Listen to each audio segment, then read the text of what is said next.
perkembangan penanganan rehabilitasi bagi penyandang disabilitas mental atau yang masyarakat pada umumnya mengenal dengan orang dengan gangguan kejiwaan. Kami Dinas Sosial selalu berupaya bagaimana mengoptimalkan pelayanan bagi mereka, dan mana alhamdulillah kita juga dan pernah didampingi oleh para pendamping disabilitas mental yang sampai dengan hari ini kami sudah bisa mengumpulkan data para penyandang ini sampai berjumlah kurang lebih 2.763 penyandang disabilitas. 2.767 ya. Tahun 2022. Akumulasi terakhir. Nah, itu yang sudah berhasil kita lakukan pendekatan dan pendataan. Kenapa? Awalnya terus terang aja mereka itu kesulitan dalam mendapatkan akses di kependudukan. Sementara untuk mendapatkan akses bantuan jaminan perlindungan sosial, dasarnya adalah mereka harus punya administrasi pendudukan. Makanya kita dorong keluarga untuk dimasukkan dalam KK sehingga mereka memiliki NIK, nomor induk kependudukan. Barulah di sana kita bisa lakukan treatment atau intervensi rehabilitasi sosial, baik melalui pengobatan ataupun rujukan ke Rumah Sakit Marzuki Mahdi untuk melakukan pelayanan medis bersama-sama dengan teman-teman dari Dinas Kesehatan dan Puskesmas di bidang Keswa. Oke, dari 2000 ini semua sudah terpenuhi Pak administrasinya itu? Insya Allah sudah. Jadi data itu yang sudah siap by Ari dan NIK-nya. Nah, sementara yang sudah kita layani, yang sudah kita masuk dalam proses rehab medis ya, itu hampir setengahnya, Bu. Mereka sudah secara rutin melakukan pengobatan dengan didampingi oleh para pendamping disabilitas mental. Bahkan di tahun 2021 kita juga sudah mendorong mereka untuk mendapatkan bantuan sosial berupa modal usaha bagi 136 penyandang disabilitas mental yang sudah dianggap, yang hasil asesmen kami dia mampu berusaha di bidang usaha sesuai dengan tingkat kemampuannya. Ada yang di jualan sembako, ada yang di perikanan, dan ada juga yang di peternakan domba. Oke, bagaimana Pak dia dengan yang masih di jalan misalnya? Nah, kalau untuk penanganan PDM atau ODGJ di jalanan, terus terang saja kami hanya menunggu laporan dari masyarakat, menunggu dari lembaga pemerintah lainnya seperti desa, kelurahan, kecamatan ataupun pihak polsek ketika ada mereka yang merasa terganggu, baru berkoordinasi dengan kami. Nah, kami mendampingi lembaga tersebut ketika si ODGJ ini harus masuk ke akses pelayanan medisnya. Nah, berapa yang kita dampingi dari Mr. Ek ini hampir 607. Jadi kita juga di samping yang kita utamakan adalah pendampingan bagi penyandang disabilitas mental rumahan, artinya ada warga Kabupaten Bogor. Tetapi bagi yang Ek ini kita tetap melayani. Ini maksudnya yang di jalan ini. Yang di jalanan, Mr. Ek yang tanpa ini, yang terlantar lah, udah ini terlantar tetap. Tetapi kita berkoordinasi atau kami mendapatkan koordinasi dari kelurahan, kecamatan, polsek untuk sama-sama menanganinya.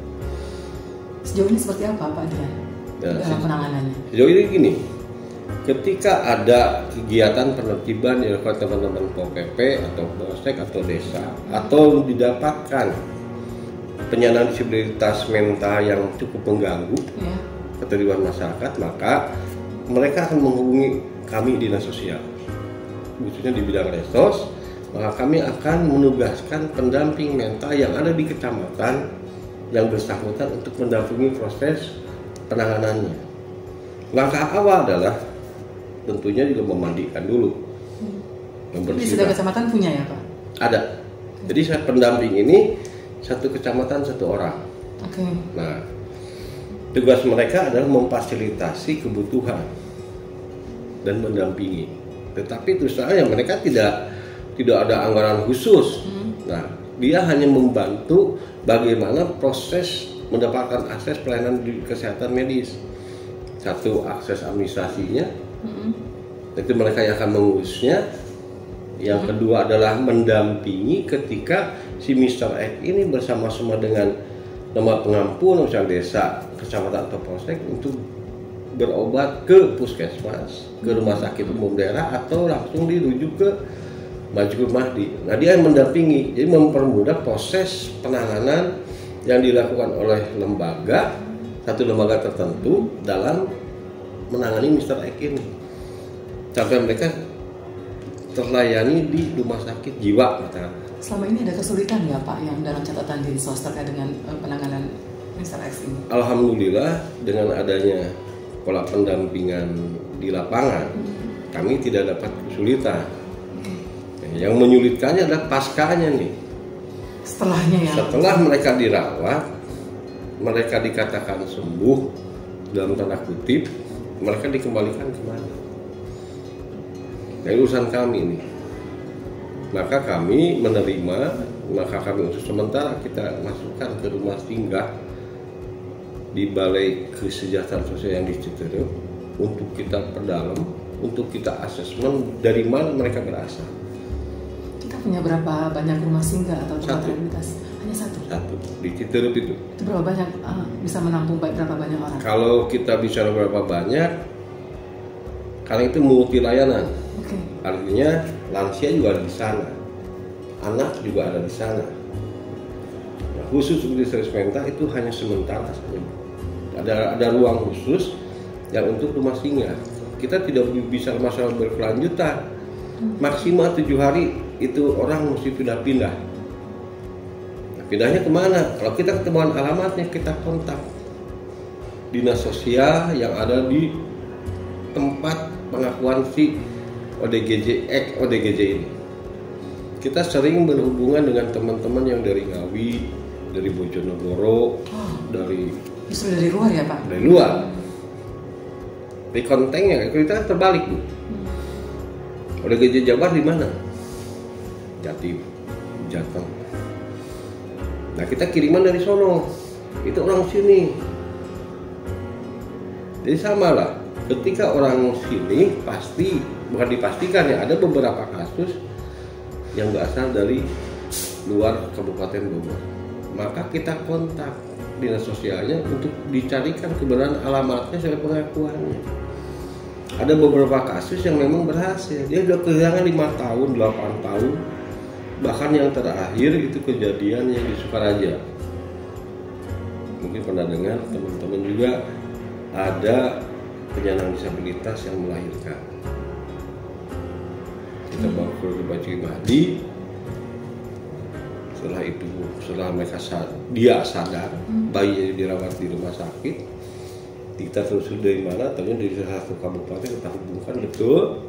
Maka ibu dan anaknya kita kirim ke keluarganya. Jadi sampai sejauh ini penanganan kami.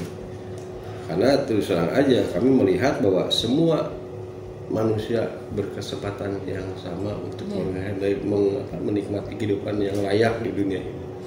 Jadi itu semua adalah rangkaian daripada standar pelayanan penyandang disabilitas yang kali ini ya Bapak yang dilakukan. Bagaimana dengan peran penyuluh Pak? Penyuluh sosial ASN misalnya dalam penanganan disabilitas? Kalau secara khusus kami belum memiliki. Oh, belum ada bahkan? Belum ada kita masuk ke tenaga fungsional. Tapi bagaimana kita mensosialisasikan? Kita selalu adakan sosialisasi, baik melalui media pamflet maupun kita langsung kepada para misalkan pihak kecamatan, pihak desa bagaimana pola penanganan ini. Karena kami tidak bekerja sendiri. Di sini kami tim Keswa. Kami sama-sama dengan dinas kesehatan, kami sama dengan BPMPD. Nah, untuk menangani bagaimana menekan angka munculnya gangguan kejiwaan bagi warga Kabupaten Bogor. Tahun ke tahun meningkat atau menurun, Pak?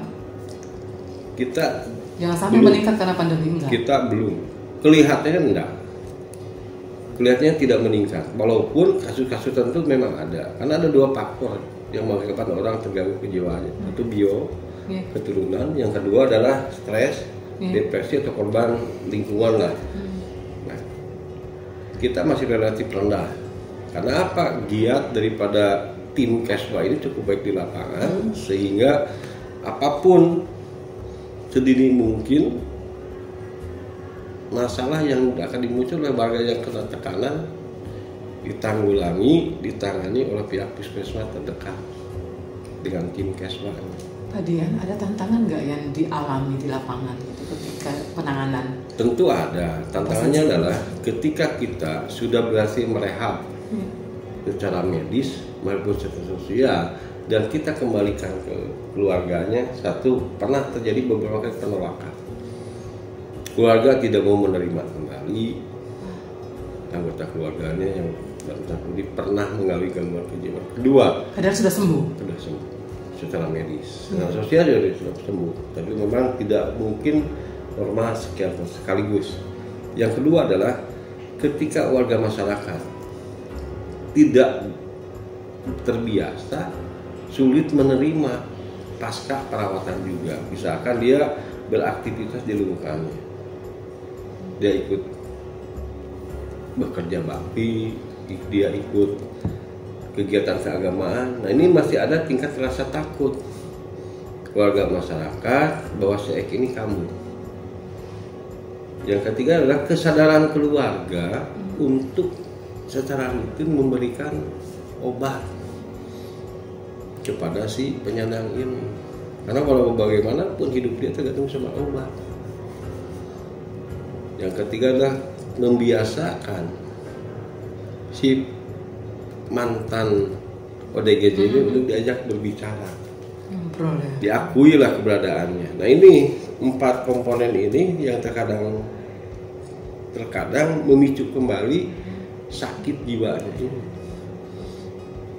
Tidak disiplin makan obat, penerimaan keluarga, komunikasi yang kurang, lingkungan yang kurang mendukung, sehingga sulit orang itu bisa hidup layak pasca pengobatan baik secara medis maupun secara sosial.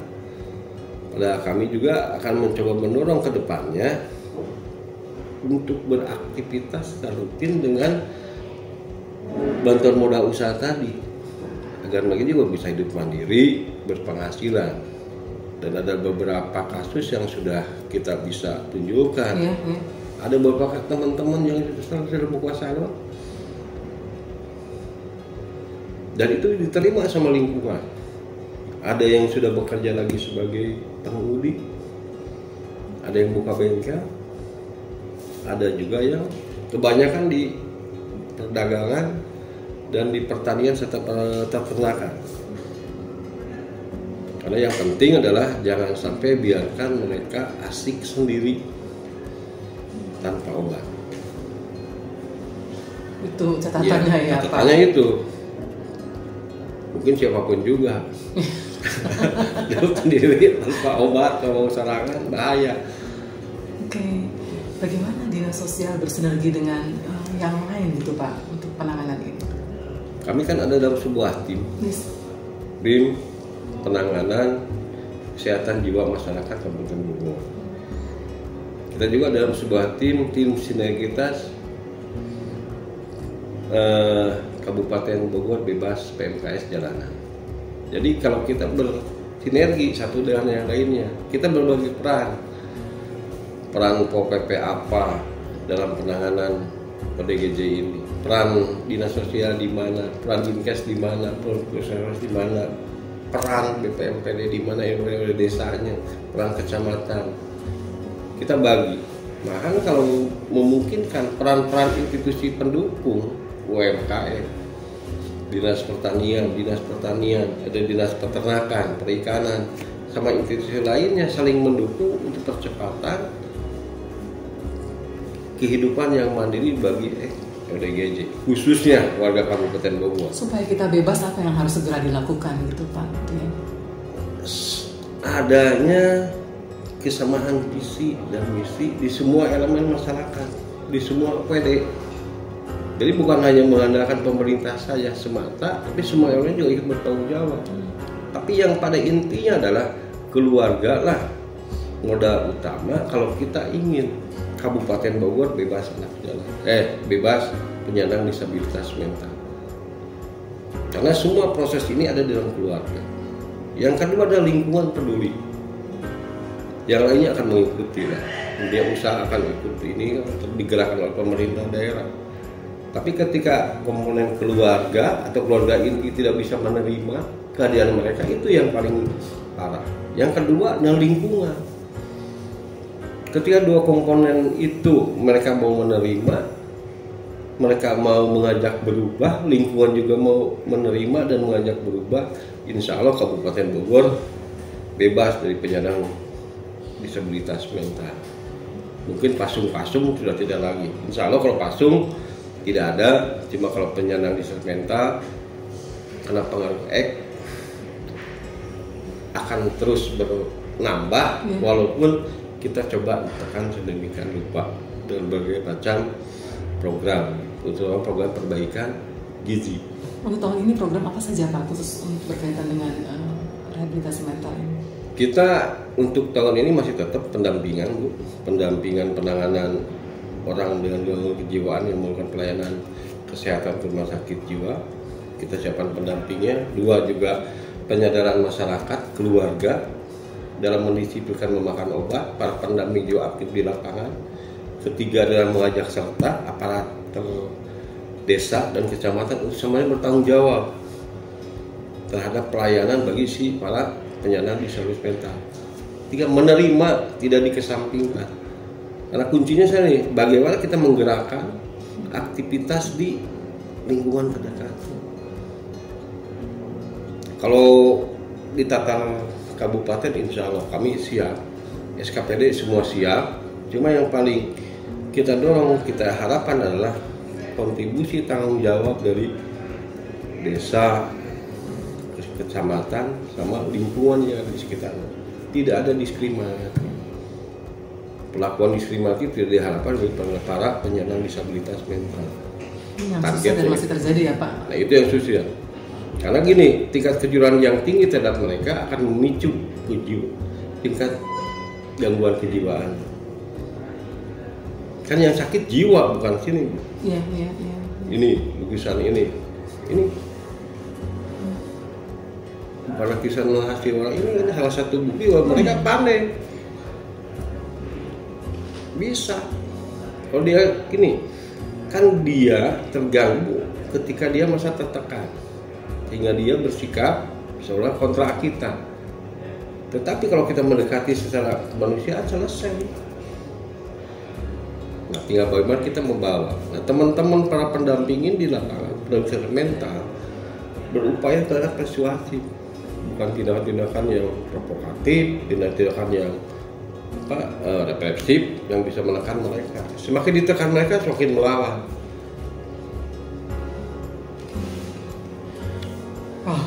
Pak Dian, jadi apa yang ingin Anda sampaikan kepada masyarakat di Kabupaten Bogor, di mana saja begitu, supaya khusus di Kabupaten Bogor kita bebas dari ini?